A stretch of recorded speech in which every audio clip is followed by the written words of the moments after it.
Bueno, vamos a darle la bienvenida a la ministra Lenia Batres porque la tenemos en entrevista. La invitamos para hablar de un tema en específico, pero creo que la vamos a entrevistar sobre varios de los que han salido en las últimas horas. Así que le damos la bienvenida a la ministra Lenia Batres aquí a Café y Noticias. Ministra, muy buenos días, ¿cómo está? Hola, muy buenos días, Perla, Daniela.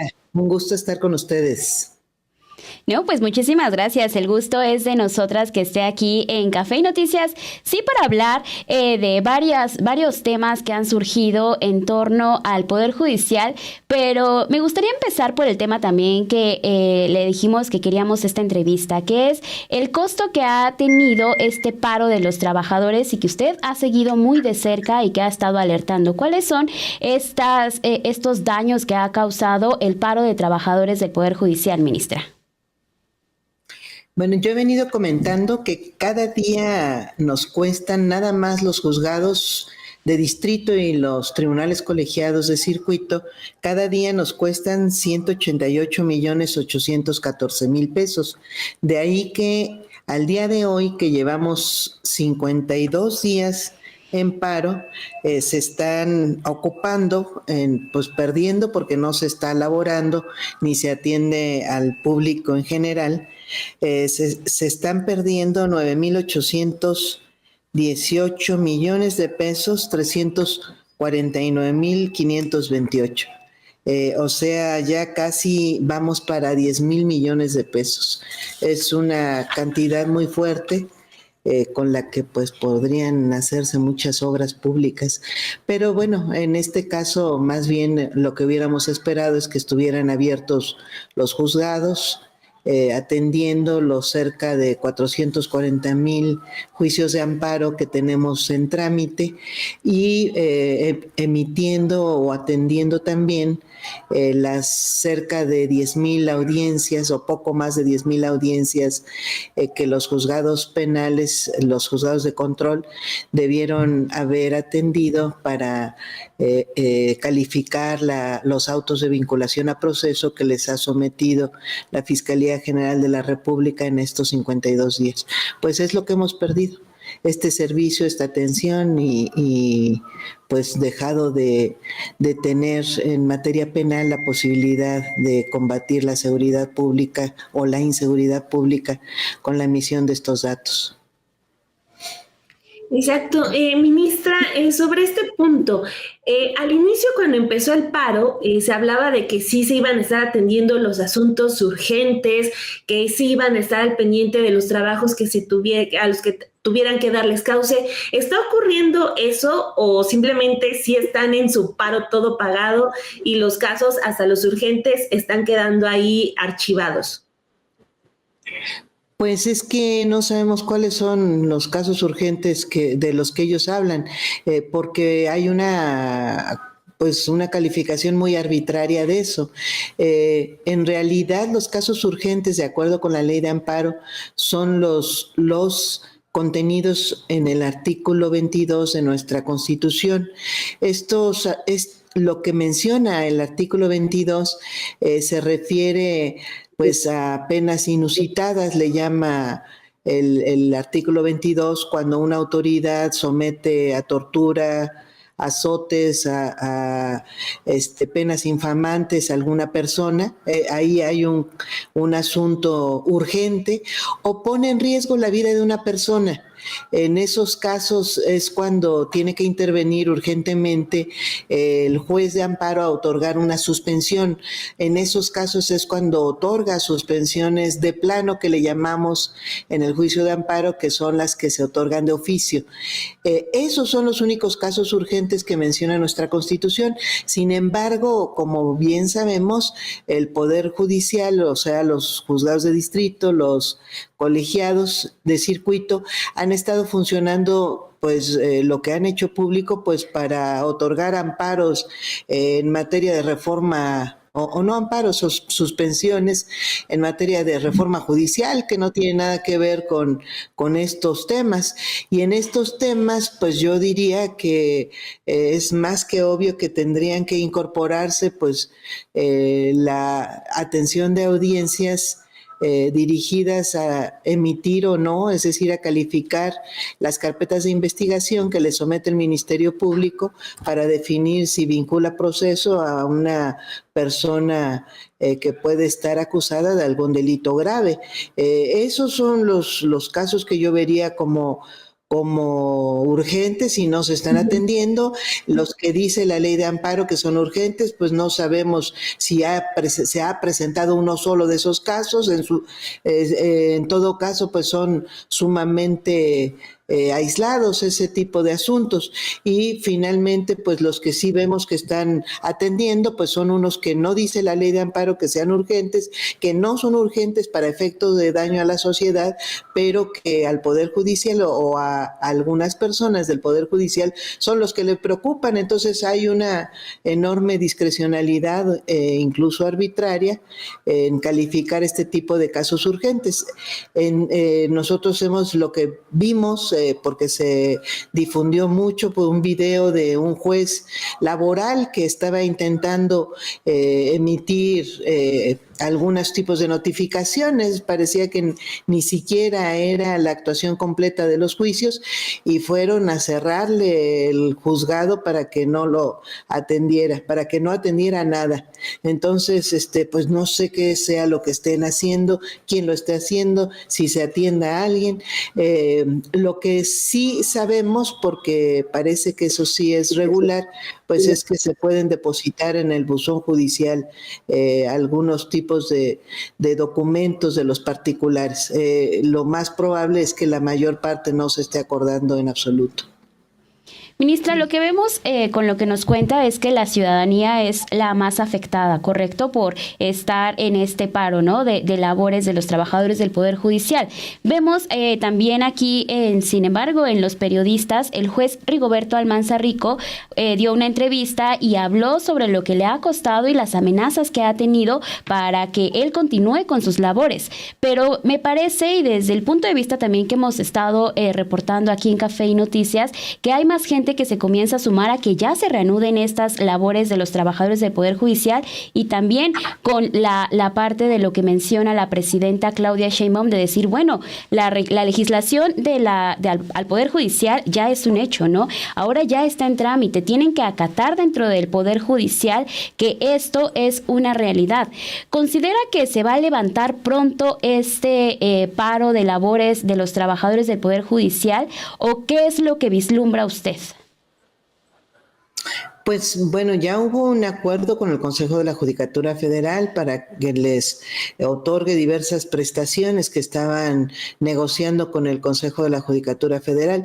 Desde mi punto de vista son concesiones enormes que van a tener un alto costo económico, pero creo que si ese es el acuerdo ya definitivo para que esté funcionando el Poder Judicial, pues ya tendrían que proceder el propio Consejo de la Judicatura a poner un alto a este paro que, insisto, porque lo hemos comentado en otros momentos, pues se trata de un paro ilegal que no tiene sustento en ninguna ley.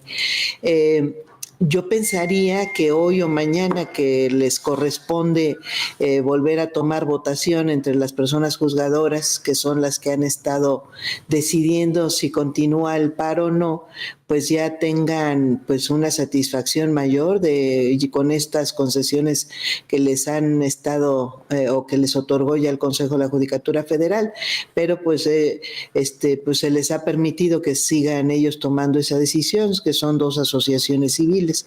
Entonces, si no, pensaría que ya tendría total autoridad, si es que no la tuvo alguna vez, el Consejo de la Judicatura Federal, pues para tomar medidas incluso de sanción para que se garantice la continuidad del servicio, porque finalmente pues no es un servicio privado, es un servicio público que efectivamente pues está obligado a otorgar el Poder Judicial de la Federación.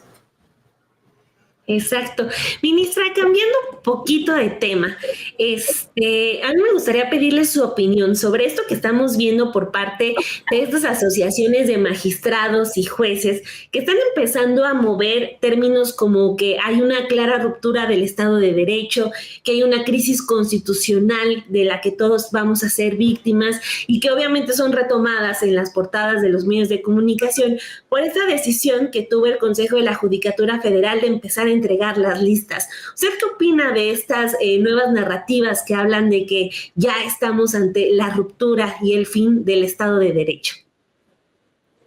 No, pues más bien que hacen ver lo urgente que es que se ponga ya que entre en vigor absolutamente toda la reforma. Necesitamos un Tribunal de Disciplina Judicial que pueda sancionar este tipo de actuaciones de los jueces.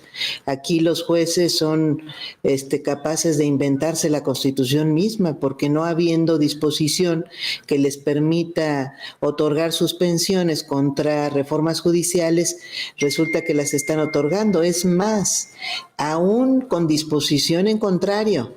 Entonces tenemos que muy claramente, como se ha repetido ya mucho en los medios de comunicación, el artículo 61 de la Ley de Amparo, fracción primera, dispone que es improcedente el juicio de amparo y dice con todas sus letras en materia de reforma constitucional. Y no obstante, los jueces han estado otorgando suspensiones, llevamos más de 70 suspensiones otorgadas en juicio de amparo contra la reforma, pero en el colmo de colmos, cerca de la mitad de esos jueces que otorgan esas suspensiones se han declarado impedidos para resolver los temas. Entonces otorgan la suspensión y se declaran impedidos. Bueno, ¿por qué otorgan la suspensión? Eso, por ejemplo, está incluso hasta sancionado penalmente el resolver respecto de un juicio en el cual están impedidos y ellos mismos se están declarando impedidos. Entonces me parece que pues hay una inconsistencia tremenda en este asunto y la falta de autoridad y la falta de sanción en estos excesos de los jueces, pues permiten pensar que si hay un rompimiento, pues, o desacato, pues, estaban diciendo, ¿no?, de las autoridades. No, pues si hay un desacato a nuestra Constitución es la de esos jueces que no quieren asumir sus atribuciones y se toman las que quisieran tener. Pasa muy constantemente en este Poder Judicial, que se cree que la ley dice lo que yo quiero que diga. Bueno, eso no es correcto y más bien, pues lo que muchos creemos que es la principal causa que nos impulsa o por la cual deberíamos apoyar la reforma, pues es esa. O sea, jueces, lo que necesitamos son jueces sometidos a derecho y jueces limitados por nuestra Constitución. No podemos tener esta incertidumbre jurídica, mucho menos a esos grados. Ministra, y con esto que menciona también, ¿qué atribuciones se están dando en la Suprema Corte de Justicia de la Nación? Porque me parece que hay una palabra clave para entender esto que usted nos menciona, que es la interpretación. ¿Cuáles son las interpretaciones que le buscan dar a la Constitución y si es válido que hagan este tipo de acciones? Porque desde el punto de vista que tenemos del exterior, pues ellos pueden interpretarlo para su favor y eso queda también con muy poca legitimación. Entonces, ¿qué atribuciones se están dando estos 8 ministros que han votado para aceptar cada una de los recursos legales que han llegado a esta Corte para detener la aplicación de la legislación al Poder Judicial? No, bueno, hasta ahora no se ha aprobado propiamente ya directamente detener la reforma judicial. Sin embargo, se abrió una puerta que me pareció o nos ha parecido a varias ministras, pues se abrió una puerta absolutamente indebida para cuestionar la reforma al Poder Judicial. Es decir, es como si nosotros hubiéramos votado una norma jurídica de la propia Constitución que nos facultara a revisar lo que no dice la Constitución. Esa facultad que no nos da a revisar reformas constitucionales nos la dimos nosotros, le acabamos de agregar un pedazo a la Constitución para poder aceptar el cuestionamiento a la reforma judicial y en su momento discutirlo. Entonces, esto es lo que se aprobó. Se han sido desechadas, afortunadamente fue desechada la posibilidad de suspender la reforma, pero hasta eso podía haberse sometido a cuestionamiento. Bueno, eso sí fue rechazado, pero fue abierta esta puerta. Y esta es una puerta pues muy peligrosa, insisto, indebida e inconstitucional, porque no tenemos, la Constitución no deja ningún resquicio para poder abrir esa puerta, y más bien la Constitución misma, nuestra doctrina, el tipo de sistema jurídico constitucional que tiene nuestro país, que es de carácter codificado, se le llama sistema romano-germánico, entre otros nombres que tiene, o civilista también le llaman, que es simplemente que nosotros tenemos norma escrita, el límite de nuestras facultades. Y es más, un principio conocidísimo de derecho que funciona en este tipo de régimen jurídico es ese que dice que a la autoridad le está permitido lo que está estrictamente, o más bien la autoridad tiene límites estrictamente permitidos, y en contra de lo que pasa con los particulares, que pueden hacer todo lo que no les está prohibido. Entonces nosotros a este tipo de régimen le llamamos de estricto derecho. No podemos hacer nada, es una parte de la seguridad jurídica de la ciudadanía, saber que la autoridad puede hacer solo lo que dice la letra de la ley. Entonces a la autoridad no le está permitido más que lo que dice la ley, más aún la Constitución. Por eso es que no podemos inventarnos facultades. En el momento en que eso sucede, brincamos esos límites legales, constitucionales, brincamos el Estado de Derecho, lo ponemos en duda, ponemos en riesgo a las personas, porque ahora ya nadie va a tener certeza de cuáles son nuestros límites. La Corte puede aprobar lo que se le antoje, lo diga o no lo diga la Constitución. Entonces, pues estamos alterando estos principios que son muy importantes vía una supuesta interpretación. Entonces se puso de moda en los últimos años y entró aquí de lleno en la Corte toda una corriente que le llaman principialista, que lo que hace es cuestionar la letra escrita de la norma. Entonces se dice que de la norma hay que leer no lo que dice textualmente, sino lo que se extrae de lo que quiere referir como un principio de derecho. Entonces, dicen los jueces, esto dice la ley, pero en realidad quiere decir esto otro, porque este es el principio que busca defender. Y si nosotros queremos defender este principio, entonces tenemos que hacerlo de esta manera, que es lo que están alegando ahorita. Ahí la Constitución no dice nada como facultad para el Poder Judicial, para que intervenga en estos casos de interpretación constitucional, pero dicen los ministros que resolvieron esta entrada del Poder Judicial para cuestionar una reforma constitucional. Entonces dicen, es que el artículo 10, fracción 14 de la Ley Orgánica del Poder Judicial de la Federación, no, es fracción 12 de la Ley Orgánica, dice que para defender la independencia y la autonomía del Poder Judicial, puede el Pleno de la Suprema Corte resolver controversias entre los diferentes órganos del propio Poder Judicial. Y entonces dicen, es que no quiere decir eso.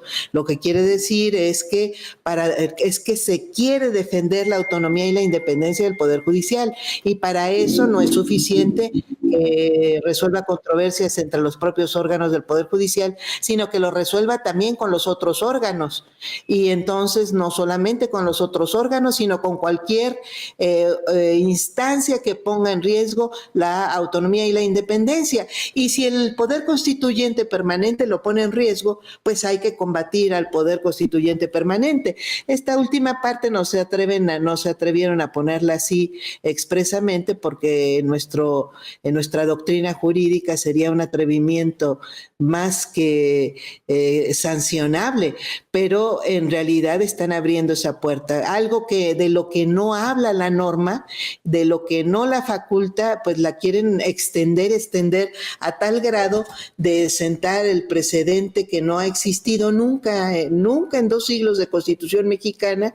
Digamos que en este siglo, bajo esta Constitución de 1917, en este último siglo y cachito, nadie se ha atrevido a darle una interpretación de este tipo nunca a ninguna norma, y mucho menos para cuestionar lo que resuelva el Poder Constituyente permanente, también conocido como Poder Reformador de la Constitución, que es el que nos norma a todos, a los 3 poderes constituidos, el Ejecutivo, el Legislativo y el Judicial. Entonces, pues está extendiéndose.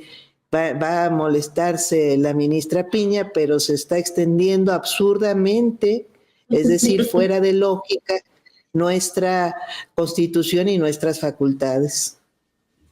Ay, no, nos va a venir a corregir, ministra Lenia. Pero no, pues está muy peligroso lo que nos comenta, pero bueno, pues justo para también no quitarle la atención a lo que ocurra con ese proceso.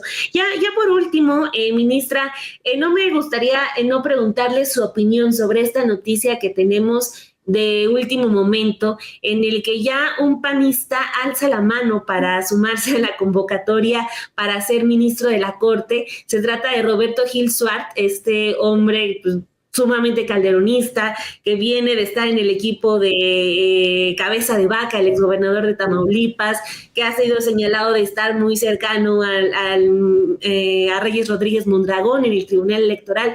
¿Qué opinión le merece que pues ya personajes como estos pues van a estar levantando la mano para postularse en la próxima elección para la Corte? Pues muestra que ya se están haciendo la idea de que pues efectivamente no hay instancia, no hay autoridad, no hay procedimiento, y no viene al caso cuestionar una reforma constitucional. Esa es la parte positiva de ello. Pues sí, pues ya está incorporada. En este instante es parte de nuestra Constitución esa reforma, y a todas las autoridades, como a los ciudadanos y ciudadanas, pues nos corresponde acatarla. Bueno, y también por último de mi parte, ministra, preguntarle qué pasó ayer, porque ya vimos toda esta parte de lo absurdo y de lo que sucedió en la Suprema Corte de Justicia de la Nación, pero sí me gustaría saber cómo se encuentran los ánimos dentro de esta sala del Pleno de la Suprema Corte de Justicia de la Nación, porque lo que vimos ayer fue eso, ¿no? Un enojo y un arrebato también de la ministra presidenta Norma Lucía Piña Hernández, y lo que usted mencionaba también en sus redes sociales. Todo se debe de conducir con respeto, y eso es lo que se ha pedido. Pues es curioso, pero se hizo mucho ruido de este pequeño debate que tuvimos. En realidad, pues no tiene nada que ver con ningún debate que haya habido en el Congreso. Pues fue apenas un intercambio de diferencias entre la ministra y yo, pero no deja de ser muy interesante que cause ese revuelo, porque parecía que las voces en el Pleno de la Corte pues eran unísonas. No había diferencias, era un acuerdo casi unánime en todos los temas, o unánime regularmente. Bueno, pues no deja de ser un dato interesante que cause revuelo, pero pues es un espacio plural. Yo creo que debe seguir habiendo debate, y que pues más bien me parecería a mí que los ministros tendría que acostumbrarse, pues en los espacios plurales pues hay diferencias de opinión. Pero este revuelo que le hicieron al tema dejó de ver lo que se estaba discutiendo, y no deja de ser importante. Entonces, les comento, aprovecho para comentarles qué se estaba discutiendo porque cada quien entendió cosas distintas. Entonces, estaban discutiendo dos cosas que creo que son importantes.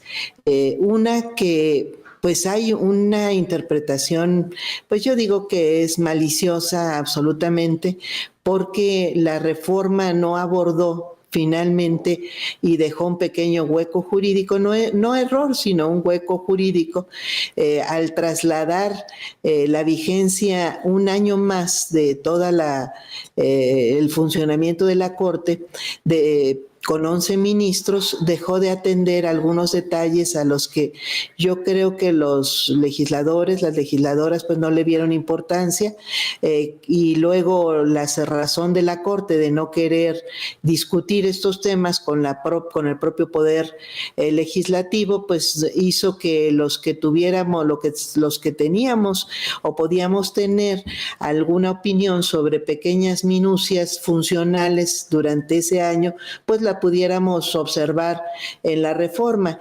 Y hay 3 asuntos que no fueron resueltos allí, que tenemos nosotros que resolver. Uno, que la Constitución habla de una Corte, de un pleno de la Corte integrado por 9 personas. 2, que la Constitución dice que se disuelven las 2 salas. Y 3, que la Constitución menciona que la mayoría calificada para declarar inconstitucional una norma es de 6 personas. Estos 3 aspectos los hicimos notar desde que entró en vigor la reforma. Se comentó cómo tendría que resolverse, en tanto la propia Constitución nos estaba obligando a una interpretación literal de la reforma. Y entonces desde allí mencionamos que se trataba pues de un vacío, del vacío que se genera en tanto sigue teniéndose 11 integrantes la Corte, y entonces en consecuencia pues tendríamos que seguir funcionando en los aspectos que implican estos 11 ministros y en los que implica pues disolver las 2 salas, que tan solo hacerlo pues generará una duplicación de asuntos que van a verse por los 11 ministros. O sea, actualmente vemos 9 asuntos en pleno y a veces más de 100 asuntos en sala. El miércoles pasado tuvimos cerca de 110 asuntos en la segunda sala. Entonces vamos a pasar de atender en pleno de 9 a 209 asuntos, de 9 a 209 asuntos, pensando que cada sala resuelve 100 semanalmente. Entonces eso implica pues una modificación operativa. Lo que se asumió entonces fue justamente que no deberíamos tener duda respecto de la integración. Es de 11, sí podríamos, incluso el ministro Gutiérrez Ortiz Mena propuso que atendiéramos a que se dice 9 ministros, y 9 ministros significa estar sorteando que 2 ministros dejen de participar semanalmente en los plenos de la Suprema Corte, lo cual iba a ser un poco absurdo.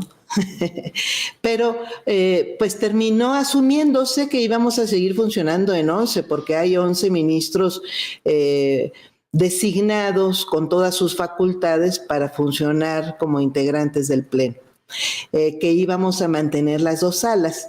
Pero yo digo, maliciosamente se dejó el último tema para no resolverse, y se quiso ayer resolver por separado, y entonces en lugar de asumir que parte del funcionamiento de 11 significa mayoría calificada de 8, querían los ministros asumir que con una mayoría simple de la mitad más 1, que tendrían que ser en realidad, ellos decían 6 porque dice la Constitución 6, pero bueno, la mitad más 1 tendrían que ser prácticamente 6.5.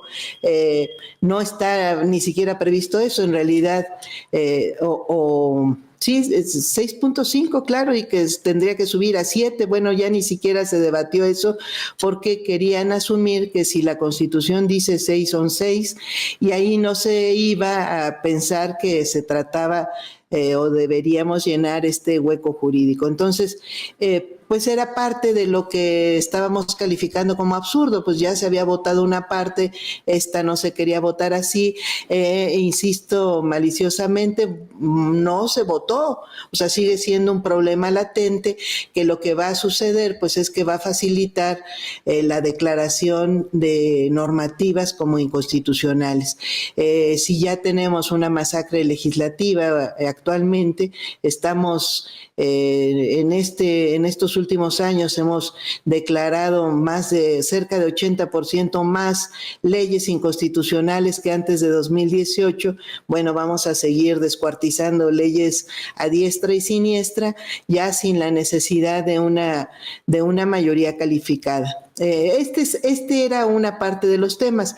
Entonces, pues yo me atrevía a mencionar como ejemplo que, bueno, en esta parte querían ser muy literales de la norma, supuestamente, en la otra habían brincado lo que dice literalmente esa parte de la reforma, pero que en realidad pues no teníamos y ni había tenido esta Corte ninguna intencionalidad de ser literales respecto del contenido constitucional, y justamente puse de ejemplo pues este gran incumplimiento que se hace del artículo 127, fracción segunda, que dice clarísimamente que las remuneraciones que nos corresponden a los ministros y ministras como parte de los servidores públicos del país, pues tienen un límite, y ese límite es muy claro en ese artículo y es el que corresponde a la persona titular de la Presidencia de la República, que no se ha acatado literalmente. Entonces era parte de la discusión,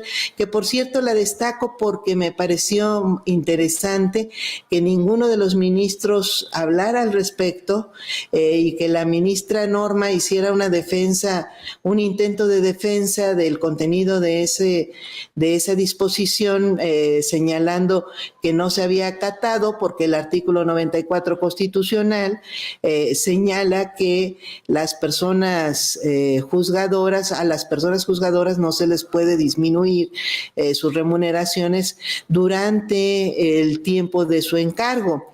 Pero yo le comentaba que pues eso debió haberse respetado para las personas, de acuerdo con el propio transitorio de esa reforma, antes de que entrara en vigor, solamente a las personas que habían entrado, justamente porque en el tiempo de su encargo no se les podía disminuir, las personas que habían entrado a la Corte, ministros y ministras, antes de que entrara en vigor el propio decreto, que fue el 1 de enero de 2010, pues podrían alegar eso.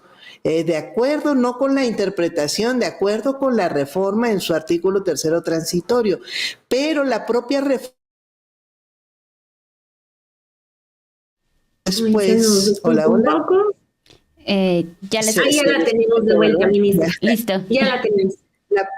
Esa misma reforma obligaba a los ministros que se incorporaran después del 1 de enero de 2010 a acatar el límite de las remuneraciones, y ahí ya nadie me dijo absolutamente nada, porque eso es, si queremos una interpretación literal de la Constitución como debe ser, porque a eso hemos estado obligados antes y después, pues tendríamos que haber acatado, y yo les decía, solo un ministro de los que estamos aquí, que es el ministro Luis María Aguilar, ingresó a la Corte antes del 1 de enero de 2010. Es decir, habemos 10 ministros que estamos obligados a percibir una remuneración del mismo o limitada o bajo el mismo monto que tiene la de la presidenta de la República, y pues no se está acatando, por lo menos 9 ministros no acatan esa obligación. Entonces me pareció nada más interesante porque fíjense que es la primera discusión que tenemos sobre este tema en el Pleno de la Corte y nadie lo defendió, y la propia ministra Piña en su defensa sobre el tema, que fue muy tenue, ya no quiso insistir y más bien hubo nerviosismo de regresemos al tema, este no es el tema, pero no deja de ser, simplemente lo llamo pues atención, pues es muy interesante que ellos mismos vean y crean que no tiene la menor legitimidad hacer cualquier defensa de esta violación flagrante a nuestra Constitución, con lo cual además pues se confirma que interpretan lo que quieren. Les gusta creer que la Constitución dice lo que quieren que diga, cuando nosotros más bien pues estamos obligados a leer y acatar. Por eso es que son interpretaciones literales, que también fíjense que es interesante esto de la interpretación, porque hay una tendencia a chotear esto. Es que no podemos, es como si no pudiéramos interpretar, cuando esa es nuestra función, interpretar. Entonces dice la Constitución que ahora no podremos interpretar porque estamos obligados prácticamente a leer la Constitución y obedecer. Pues eso es cierto, pero de que interpretamos, pero no interpretamos cualquier cosa. Leemos la Constitución y lo que interpretamos son las leyes. Es que son las leyes, no la Constitución, lo que se somete a consideración de si debemos declarar inválido. Entonces, lo que aquí hacen los ministros no es interpretar la ley para decir es constitucional o no es constitucional, sino que interpretan la Constitución para decir esa ley no debe modificarse o es nula, es inválida. Entonces es un tema muy importante. En realidad la fuerza o el límite, el gran límite de las facultades de las personas juzgadoras pues está justamente en materia de nuestra interpretación. El límite de la interpretación es lo que hace nuestra función. Entonces no era un tema menor, es sustantivo, pero después se perdió un poco en esta parte que le pareció a la gente más simpática de estar difundiendo que era sí absurdo o era una palabra ofensiva o no, pero pues aquí vimos que hay ministros que son muy sensibles, pueden tomar decisiones como no acatar un artículo constitucional. Eso no les genera ningún problema en su sensibilidad, en su fuerte sensibilidad, pero se les hace muy fuerte oír la palabra absurdo. También todo lo que queda olvidado cuando se suben estos clips a redes sociales editados, ¿no? O sea, las discusiones son lo de menos, lo que sirve es esta polémica de que se pelean y tunde tal a tal. O sea, también es mucho de lo que usted ha estado denunciando, sobre todo esta cuenta de clips de Suprema Corte. Exactamente. Pues, ministra, muchísimas gracias por todo esto que nos comentó. Y pues bueno, ahí tienen también ustedes pues varios temas. Primero, el costo de estos días de paro en el Poder Judicial. También la opinión de la ministra respecto a los últimos temas del Consejo de la Judicatura. Y pues gracias, aquí tiene su carta, sin embargo. Mucho gusto, Perla, Daniela, que tengan muy buen día y saludos a su auditorio. Muchas gracias, ministra. Aquí los micrófonos abiertos siempre. Hasta luego. Pues ahí está parte de lo que nos comenta la ministra de la Suprema Corte de Justicia de la Nación, Lenia Batres, que sí, también recuerdan que les habíamos estado comentando aquí parte de las discusiones que ha habido en esta corte con la intención muchas veces de nada más montarse en un como muégano y así actuar en las votaciones, ¿no? Muchas veces, y lo que vimos esta semana fue que ya no se sometía a la votación, ya nada más recurrían al resultado que habían dado la primera. Cuando se estaban dando una serie de votaciones, dijeron, bueno, tenemos mayoría, así va a ser las demás votaciones. Entonces regresamos a ese punto, y es parte de lo que nos detalla, y también conocer qué hay detrás de todos estos videos que muchas veces nada más vemos de unos cuantos minutos en las redes sociales. Es importante que se conozca el contexto, y ya nos lo explicó en un tema tan importante como es el que acaba de señalar la ministra Lenia Batres. Pues ahí ahí está, de que ha costado este paro de labores de los trabajadores del Poder Judicial, porque de eso sí, no han dejado de cobrar y continúan, Dani, continúan ellos cobrando y obteniendo cada uno de estos ingresos. Muy, muy fuerte también esas declaraciones que da Lenia Batres.